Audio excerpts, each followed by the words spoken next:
வணக்கம். இது Salem சுந்தரின் tea. The English Academy welcomes you wholeheartedly to On Killing a Tree by Jeev Patel. இதுக்கு முந்தின எபிசோட்ல அழகா தமிழ்லையும் ஆங்கிலத்திலையும் இதனுடைய விளக்கங்கள் கொடுத்துருக்கேன். இதில் இந்த எபிசோட்ல we will be looking at or we will be discussing the literary devices or poetic devices. இதில் poetic devicesனு பார்த்தாக்க rhyme scheme, irony, imagery, personification, enjambment, metaphor, alliteration, transferred epithet and repetition. இதெல்லாமே வந்து ஒரு poetic devices தான். rhyme scheme அப்படின்னு சொல்லி பார்த்தோம்னாக்கா it is a free verse. இந்த poemல வந்து ரைமிங் வேர்ட்ஸோட எந்த வாக்கியங்கள்லாம் ஒன்றும் முடியல. அதனால இது வந்து ஒரு ஃப்ரீ வேர்ஸுங்க. ஃப்ரீ வேர்ஸுங்க என்ன? It has no proper rhyming scheme. Proper rhyming scheme இல்லாத கவிதையை தான் வந்து ஃப்ரீ வேர்ஸ் அப்படின்னு சொல்லி சொல்கிறோம். ஓகே, அடுத்து ஐரணி. ஐரணிங்கிறது என்ன? Irony is a contradictory form of communication. உதாரணத்துக்கு nothing is written on this egg. இந்த இமேஜில் nothing is written on this எக்னு போட்டிருக்கு. அப்படின்னா என்ன அர்த்தம்? இந்த முட்டையில் எதுவுமே எழுதப்படலை. இந்த முட்டையில எதுவுமே எழுதப்படலைன்னு எழுதப்பட்டிருக்கு இல்லையா? ஸோ இது வந்து ஒரு விதமான ஐரணி. அந்த மாதிரி இந்த கவிதையே வந்து ஒரு ஐரணி தான். பிகாஸ் ஒரு மரத்தை முழுக்க எப்படி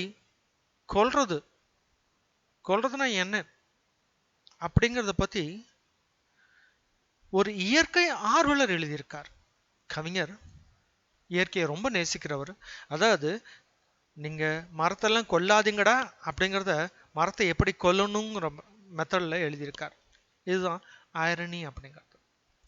அடுத்து இமேஜரி. இமேஜரிங்கிறது என்ன? Words that allow you to visualise. அந்த வார்த்தைகளை படிக்கும் பொழுதே உங்களுக்குள்ள மனசுல வந்து படமா ஓடணும். For example the secret of மெஷின்ஸ்ல ருட்யார்ட் கிப்ளிங் எழுதியிருப்பார். We can pull and haul and push and lift and drive. We can print and plow and weave and heat and light. We can run and race and swim and fly and dive. We can see and hear and count and write and பாருங்க எத்தனை verbs இருக்கு.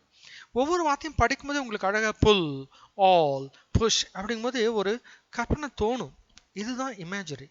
So இந்த கவிதையில எது imagery அப்படின்னு பார்த்தாக்கா, so இந்த கவிதையில எது இமேஜரின்னு பார்த்தாக்கா பாருங்க, இந்த first stanza, second stanza, third, fourth, இதுல நான் அந்த எல்லோ கலர்ல ஹைலைட் பண்ணிருக்கிறது எல்லாமே இமேஜரி தான். It has grown slowly, consuming the earth, rising out of it, feeding upon its crest, absorbing years of sunlight, air, water, and out of its leprous hide, sprouting leaves. இதெல்லாம் படிக்கும் போதே உங்களுக்கு அழகா கற்பனையில் அந்த படம் தோணணும். அதனால இதெல்லாம் வந்து நம்ம இமேஜரின்னு சொல்றோம். Second stanza, the bleeding bark will heal, and from close to the ground will rise curled green twigs, miniature boughs. அப்படி கொஞ்சம் நினைச்சு பாருங்க, கீழே அடி மரத்தை வெட்டினா கூட அதுல இருந்து ஒரு சின்ன ட்விக், அதாவது சொல்லி அப்படியே வரும். அது வந்து அப்படியே ஒரு சின்ன கிளையோட சின்ன உருவம் மாதிரி இருக்குமா, மினியேச்சர் பவுஸ் மாதிரி இருக்குமா.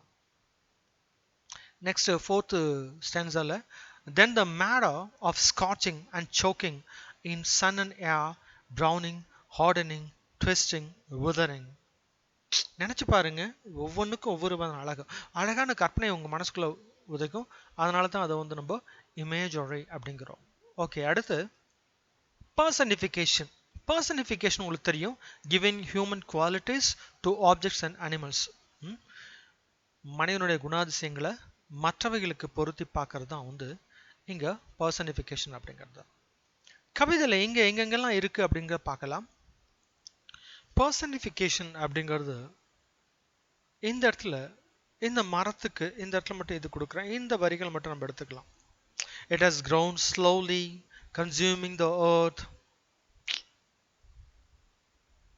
rising out of it, feeding upon its crest, absorbing years of sunlight, air, water, and out of its leprous hide, sprouting leaves. இந்த வேலைகள்லாம் அது மனசு செய்யற மாதிரியே செய்தான் அப்படின்னு சொல்றதுனால இது வந்து ஒரு பர்சனிஃபிகேஷன் அப்படின்கான எக்ஸாம்பிளை எடுத்துக்கலாம்.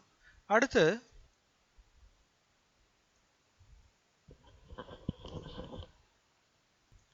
அடுத்த டிவைஸ் என்ஜாம்மெண்ட்.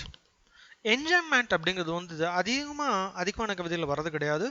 இதில் ஸ்பெசிஃபிக்காக வந்திருக்கு. A phrase or a sentence that doesn't end in a single line.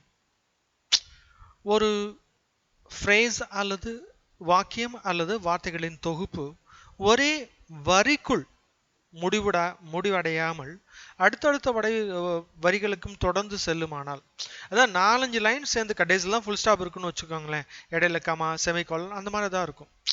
நான் மேலே சொன்ன இந்த phrase or a sentence that doesn't end in a single lineங்கிறது இப்படி போட்டால் எப்படிங்க, phrase or sentence that doesn't end in a single line. So இது கூட வந்து ஒரு மாதிரி என்ஜாம்மெண்ட் தான். ஒரு example the secret of machines ஏற்கனவே நான் உங்களுக்கு காமிச்சேன், ஒரு இமேஜரி காமிச்சேன். இது கூட எடுத்துக்கலாம் பாருங்க. we can pull and haul and push and lift and drive, we can print and plow and weave.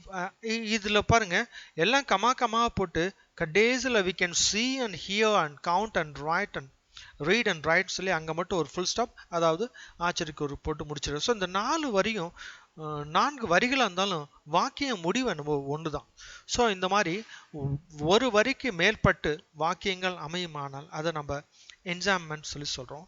இங்கே இந்த கவிதையில் என்ஜாம்மெண்ட் என்னன்னாக்கா பாருங்க, first சென்ஸால it takes much time to kill a tree, not a simple jab of the knife will do it.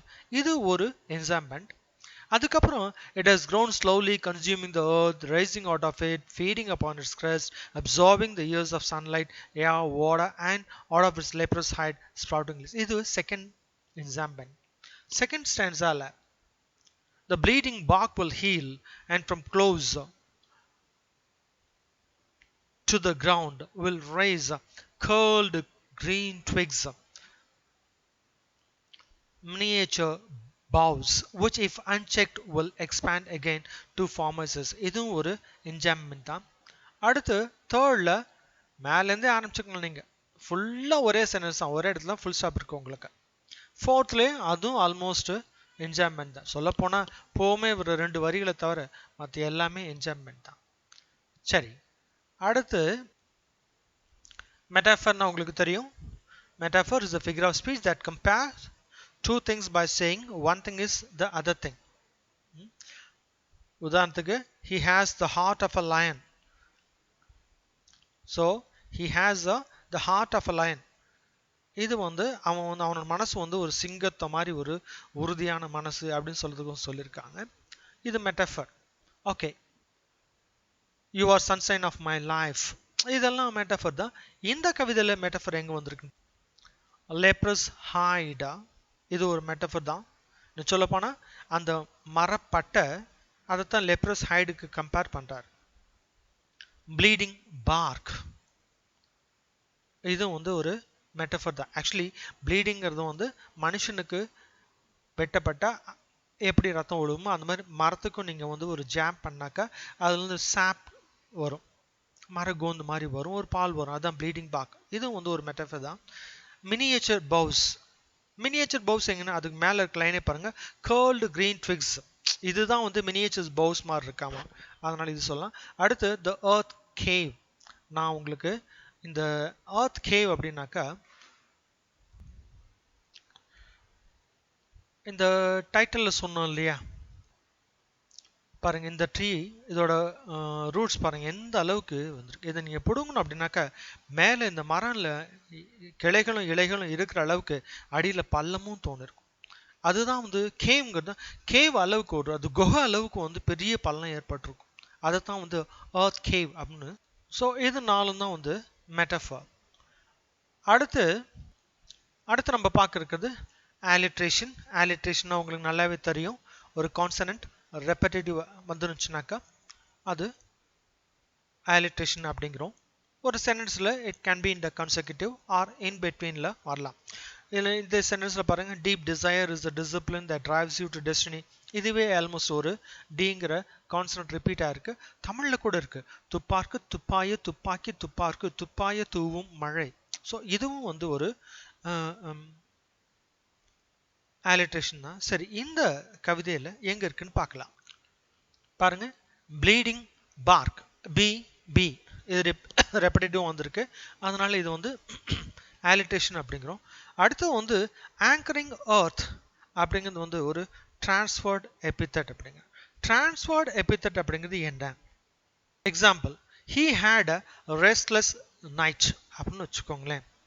அதாவது அவனுக்கு வந்து அந்த இரவு வந்து ரெஸ்ட்லெஸ்ஸா இருந்துச்சாம். இரவு என்னைக்குமே ரெஸ்ட்லெஸ்ஸா இருக்கிறது கிடையாது, அவன் தான் ரெஸ்ட்லெஸ்ஸா இருக்கான். ஸோ அந்த ரெஸ்ட்லெஸ்ங்கிற வார்த்தை அவனுக்கு தான் போகணுமே தவிர நைட்டுக்கு வரக்கூடாது. பட் நம்ம இந்த மாதிரி தானே உபயோகப்படுத்துகிறோம். அந்த எபித்தட், ஹீக்கு வர வேண்டிய எபித்தட் நைட்டுக்கு வந்துருச்சு, அதாவது அட்ஜெக்டிவ் நைட்டுக்கு வந்துருச்சு, அதனால் இதை டிரான்ஸ்ஃபர்ட் எபித்தட்னு சொல்கிறோம். ஸோ அந்த மாதிரி இங்கே ஆங்கரிங் எர்த் டிரான்ஸ்ஃபர்ட் அப்படிங்கிறது தான் வந்து இங்கே டிரான்ஸ்ஃபர்ட் எபித்தட். ஏன்னா ஆங்கருங்கிறது வந்து தாங்கி பிடிக்கிறது, அசையாமல் இருக்கிறதுக்கோசரம் இருக்கிறது. ஸோ ஆங்கர் அப்படின்னா அதுதான் நங்கூரம் தமிழில் சொல்கிறோம். அது வந்து படகெல்லாம் வந்து கப்பல்லாம் அங்கங்கே காற்றுல அசையாமல் இருக்கிறதுக்கோசரம் இருக்கிறது. அந்த மாதிரி தான் இந்த இடத்துல வந்து அந்த மரத்தோட வேர்கள் தான் ஆங்கராக இருக்கே தவிர ஏர்த் வந்து ஆங்கராக கிடையாது. ஸோ வேருக்கு வரக்கூடிய ஆங்கரிங் அப்படிங்கிற அட்ஜெக்டிவ் ஏர்த்துக்கு வந்திருக்கு.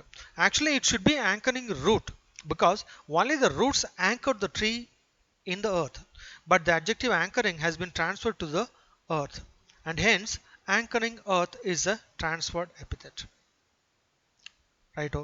அடுத்து கடைசியாக இருக்குது ரெப்படிஷன்.